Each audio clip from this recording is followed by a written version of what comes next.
Legal Affairs Committee was expected to present its report on the BBI Bill to Parliament today, but that did not happen. Parliament is on a one-month recess, and although the Jailer Committee is expected to meet virtually sometime this week, the possibility of having a referendum before June this year is very minimal. The possibility of having a referendum before June this year is still in the dark, despite assurities by BBI proponents that the BBI plebiscite will take place sometime in June or July this year. The Justice and Legal Affairs Committee, which is looking into the Building Bridges Initiative report, was expected to present its report on the same to Parliament by today, the 5th of April. Present to this committee. That did not happen, following a resolution by the House last week to suspend parliamentary sittings to curb the spread of the coronavirus disease. The ordinary sessions of the august House, including those of their committees, are hereby suspended until further notice. The resolution has placed the BBI referendum proposal at risk by altering Parliament's calendar and subsequently disrupting plans to have the public vote in June this year.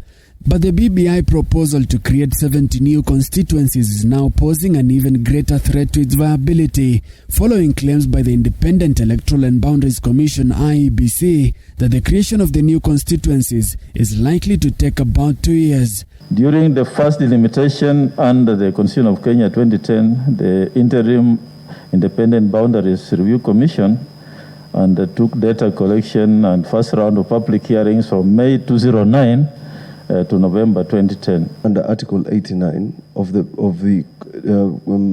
criteria for representation, which is by population, that ideally would have put a competent commission under notice that you needed to do some work on the question of delimitation.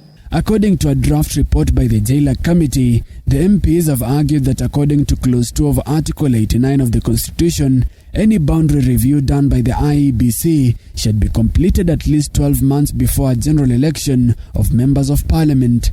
The general election is expected to be held on the 8th of August next year, and according to Clause 4 of Article 89, if a general election is to be held within 12 months after the completion of a review by IEBC, the new boundaries shall not take effect for purposes of that election, meaning even if the new constituencies are created before August next year, they would not be represented in Parliament. However, the Jailer Committee is expected to meet virtually later this week after the BBI co-principals President Uhuru Kenyatta and ODM leader Raila Odinga gave the green light following an alleged secret night meeting before the two inspected several development projects in Nairobi last week. The Jailer Committee hopes to conclude the process by the end of this month to allow for a referendum. Among the contentious issues on the report include the amendment of the report, with Senate Minority Leader James Orengo insisting that the House cannot play a cosmetic role to the report after a public participation exercise. Sources also indicate that Raila's camp raised concerns over the entry of One Kenya Alliance. The alliance includes former NASA principals ANC's Musalia Mudavadi, Kalonzo Musyoka of Wiper Party, and Moses Wetangula of Ford Kenya, who recently joined KANU's Gideon Moi. A section of Odinga's allies arguing that the members of the One Kenya Alliance might benefit from the new positions created by the BBI, despite the handshake being a Raila-Uhuru affair.